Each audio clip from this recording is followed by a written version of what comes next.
Hello everyone, welcome back to my YouTube channel. इस video में हम चैप्टर 10 रेस्पिरेशन इन ऑर्गेनिजम्स के NCERT solutions करने जा रहे हैं। So let's start it. First question, why does an athlete breathe faster and deeper than usual after finishing the race? जब कोई एथलीट ही नहीं, अगर कोई आम बंदा भी बहुत तेज़ रेस दौड़ता है तो उसको क्यों उतनी गहरी सांस लेने की ज़रूरत पड़ती है? वो ये इसलिए, मैं आपको पहले समझा देती हूँ, वो इसलिए क्योंकि उसकी बॉडी को ऑक्सीजन की बहुत ज़्यादा रिक्वायरमेंट होती है। ठीक है, उसकी बॉडी को बहुत ऑक्सीजन चाहिए होता है। क्यों चाहिए होता है उसको बॉडी को इतना ऑक्सीजन? क्योंकि उस बंदे को बहुत एनर्जी चाहिए भागने के लिए। ठीक है, और वो एनर्जी कब मिलेगी? जब वो खाएगा। ठीक है, जब वो खाएगा, और उस खाने को तोड़ने टूटने में, एनर्जी बनाने में 1-2 घंटा लग जाएगा। ठीक है, ऐसा ही होगा। तो अब ऐसा तो है नहीं कि वो दिन भर खाना खाते खाते दौड़े, ऐसा नहीं हो सकता। तो उसकी बॉडी को बहुत ज़्यादा ऑक्सीजन की ज़रूरत होती है। ठीक है, एंड वो ऑक्सीजन उसकी बॉडी को नहीं मिल पाता है, इसलिए वो बहुत तेज तेज सांस लेता है ताकि उसकी बॉडी को वो ऑक्सीजन मिल पाए। तो athlete needs a lot of energy during the race. बहुत ज़्यादा उनको एनर्जी चाहिए होती है, and for the release of energy, और अगर उनको एनर्जी चाहिए तो उनके लिए उसके लिए ऑक्सीजन चाहिए होगा।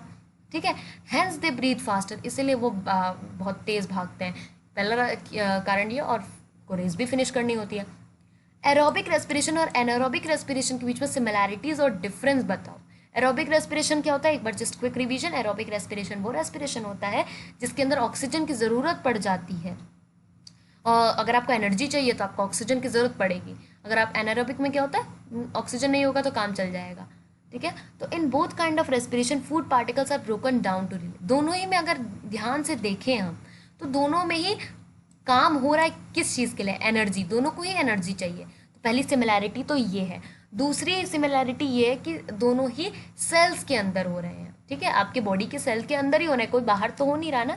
Okay, both supply by products, दोनों ही कुछ ना कुछ बाय प्रोडक्ट देते हैं। अब जैसे एरोबिक होता है तो आपके बुक में इक्वेशन है कि वाटर मिलेगा, CO2 मिलेगा और एनर्जी मिलेगी, बाय प्रोडक्ट्स हो गए।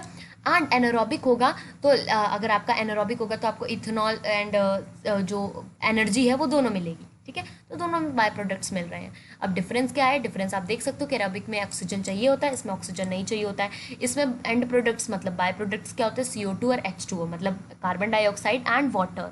इसमें क्या होता है? Carbon dioxide and alcohol produce a large amount of energy. इसमें बहुत ज़्यादा अमाउंट ऑफ एनर्जी प्रोड्यूस करते हैं। ठीक है, एंड इसमें एनर्जी कम होती है अगर हम एरोबिक रेस्पिरेशन से कंपेयर करें, वरना अपने आप में तो ठीक ही होती है। ठीक है, ये मोस्टली प्लांट्स और एनिमल्स में होता है, ये यीस्ट में होता है, याद रखना, यीस्ट में। ठीक है, और बाकी बैक्टीरियाज में। Why do often sneeze when we inhale a lot of dust laden hair? हम क्यों छींक देते हैं? जैसे अगर हम बहुत सारा डस्ट वगैरह कर लें इनहेल, तो when we inhale dust laden, तो वो जो डस्ट होती है वो हमारे नोज के अंदर, जो आप देखते होगे हेयर होते हैं, उन हेयर को इरिटेट कर देती है। ठीक है, तो एज अ ये हटा दो।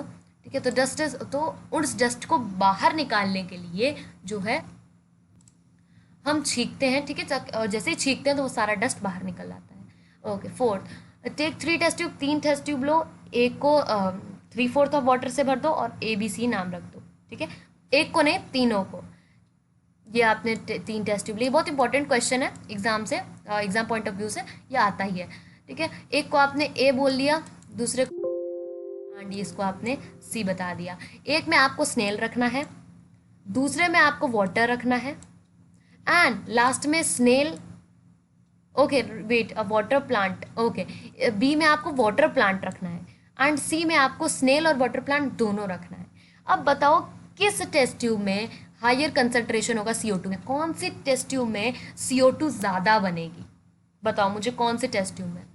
बहुत सारे बच्चे C बोलेंगे, बट C इसका करेक्ट ऑप्शन नहीं है, क्योंकि C में स्नेल भी रखी हुई है और वाटर प्लांट भी रखा हुआ है।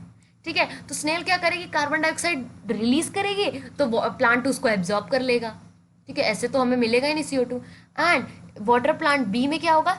वाटर प्लांट का तो काम ही होता है CO2 को लेना। ठीक है, तो वो CO2 को ले लेगी। ठीक है, अब बात करते हैं स्नेल की। तो स्नेल, सिंपल सी बात है, स्नेल CO2 रिलीज करती जाएगी। उसके बीकर में कोई नहीं है उस CO2 को जो है वापस इनहेल करने वाला। तो test tube A will have the higher concentration of CO2 because test tube A have the snail जो कि विच एक्सपेल आउट द CO2, जो कि CO2 रिलीज करती रहेगी टेस्ट ट्यूब में। Since a plant is the present in both the test tube B and C the plant will, अब जैसा plant इसमें भी है और प्लांट इसमें भी है, तो प्लांट तो CO2 को क्या करेगा, CO2 की कंसंट्रेशन को डिक्रीज कर देगा, कम कर देगा, तो thus there will be the less concentration of the CO2 in this. तो सिंपल सा आपको क्वेश्चन में ये पूछा गया था कौन सा टेस्ट ट्यूब में हायर कंसंट्रेशन होगा, तो आप ए लिख सकते हो, बट आप देखना क्वेश्चन में ये मतलब पेपर में ये क्वेश्चन कितने मार्क्स का आता है, अगर ज़्यादा मार्क्स का आता है तो फिर आप ये आंसर पूरा लिखना आप इसको। Next 5th, tick the correct answer. In cockroaches air enter through, cockroaches में हवा कैसे जाती है, लंग्स, गिल्स, स्पाइरिकल, स्किन, ठीक है। आई होप आपको पता होगा, अभी इसके आंसर्स देख लेना, आप उसको मार्क कर लेना, अभी भी आप मार्क कर सकते हो मेरे साथ। During heavy exercise we get a cramps in the legs due to the accumulation of, हमें क्रैम्प्स क्यों आ जाते हैं, हमारे बोन्स में क्या जम जाता है, lactic acid.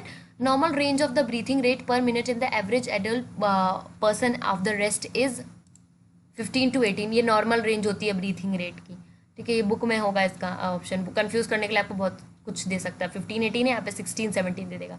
During acceleration the ribs, acceleration के टाइम पे रिब्स कहाँ मूव करती है, मूव आउटवर्ड, बाहर की तरफ निकल आती है, मूव डाउनवर्ड, या फिर मूव अपवर्ड, या फिर do not move at all, move downward, these are the correct option.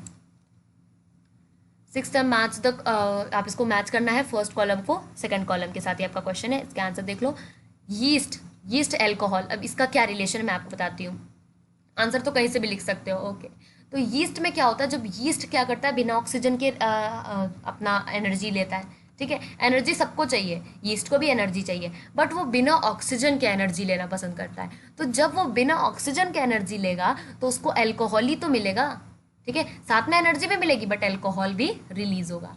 Diaphragm कहाँ प्रेजेंट होता है, चेस्ट कैविटी, जहाँ पर चेस्ट का खोखला होता है वहीं पर डायफ्राम प्रेजेंट होता है मतलब। स्किन किसके रिलेटेड है, अर्थवर्म, क्योंकि अर्थवर्म स्किन से ही सांस लेता है। फिर स्टोमेटा और लीव्स का तो बहुत गहरा कनेक्शन है। फिश की क्या होती है, गिल्स, जिससे वो सांस लेता है। फ्रॉग के पास क्या होता है, लंग्स एंड स्किन होती है सांस लेने के लिए। नेक्स्ट 7th, ट्रू और फॉल्स मार्क करना है। During heavy exercise the breathing rate of the person slow down, exercise करते टाइम जो पर्सन का ब्रीदिंग रेट होता है वो कम हो जाता है। फॉल्स, ऐसा तो कुछ भी नहीं, ब्रीथिंग रेट तो और बढ़ जाता है। Plant carry out a photosynthesis only during the day and the respiration only at a night, plant photosynthesis दिन में करता है और रात में सिर्फ रेस्पिरेशन करता है। फॉल्स, ऐसा नहीं है। फ्रॉग्स ब्रीथ, अब यहाँ पर गलत क्या है, यहाँ पर बोला जा रहा है कि प्लांट फोटोसिंथेसिस सिर्फ दिन में करता है और रात में रेस्पिरेशन करता है, इसमें गलत क्या है कि प्लांट फोटोसिंथेसिस रात में भी करता है। इसमें गलत ये चीज़ है कि इसने बोला कि प्लांट सांस सिर्फ रात को लेते हैं, गलत। प्लांट जो ये रेस्पिरेशन प्रोसेस है ये दिन में भी करते हैं, ठीक है। फोटोसिंथेसिस हाँ वो सिर्फ दिन में करते हैं, फोटोसिंथेसिस सिर्फ वो दिन में करते हैं, बट रेस्पिरेशन तो दोनों टाइम करते हैं ना, बट यहाँ पर सिर्फ नाइट को बता रखा है। देखो यहाँ पर ओनली वर्ड कितने अच्छे से लिखा हुआ है। Frogs breathe through their skin as well as their lungs, जो फ्रॉग्स होते हैं वो अपने स्किन से भी सांस लेते हैं और लंग्स से भी सांस लेते हैं। ट्रू, क्योंकि दोनों उसको सांस लेने में हेल्प करती है। द फिशेस के पास लंग्स होते हैं रेस्पिरेशन के लिए। No, false. Size of the chest cavity increase during the inhalation, जब आप सांस लेते हो, इनहेल करते हो तो आपका चेस्ट कैविटी का साइज बढ़ जाता है। ट्रू। 8th, ये एक पजल दे रखा है, इसको सॉल्व करना है, ठीक है। इसके आंसर्स के लिए आपको कहीं और ना जाना पड़े, इसलिए मैंने आपको यहाँ पर बता दिया। ये देखो, the air tube of the insect के air tube, trachea, skeletal structure surrounding the chest cavity, उसको हम रिब कहते हैं।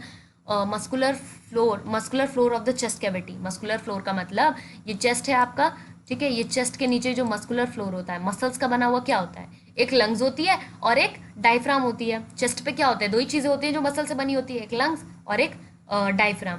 बट यहाँ चेस्ट कैविटी की बात की जा रही है, तो किसका नाम आता है, डायफ्राम का। लीफ के सरफेस पे कौन से टाइनी पोर्स प्रेजेंट होते हैं, stomata.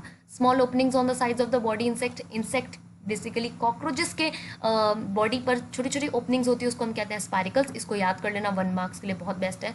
The respiratory organs of the human beings is, क्या कहते हैं हम, lungs. The opening through which we inhale, nostrils. Anaerobic organism, उसको हम कहेंगे यीस्ट। एग्जाम्पल में पूछा जा सकता है, एन ऑर्गेनिज्म विद ट्रैकेल सिस्टम, किस ऑर्गेनिज्म का ट्रैकेल सिस्टम होता है, एंट। वेरी इंपॉर्टेंट, इसको स्टार मार्क कर लो, ठीक है, बुक में नहीं है। ओके, एक और question, 9th question. The mountaineers carry oxygen with them because, mountain अपने साथ ऑक्सीजन क्यों कैरी करते हैं। At an altitude of the more than 5 kilometre there is no air, क्योंकि 5 किलोमीटर के बाद हवा ही नहीं होती, इसलिए ऑक्सीजन कैरी करते हैं। कि the amount of the air available to person, या फिर इंसान के पास हवा कम हो जाती है, मतलब इंसान के पास जो हवा है that available on the ground, उससे जो ग्राउंड पे हवा है उससे कम हवा पर्सन के पास है। या फिर the temperature of the air, की एयर का टेम्परेचर इतना ज़्यादा हाई है, या फिर pressure of air is higher than that of ground.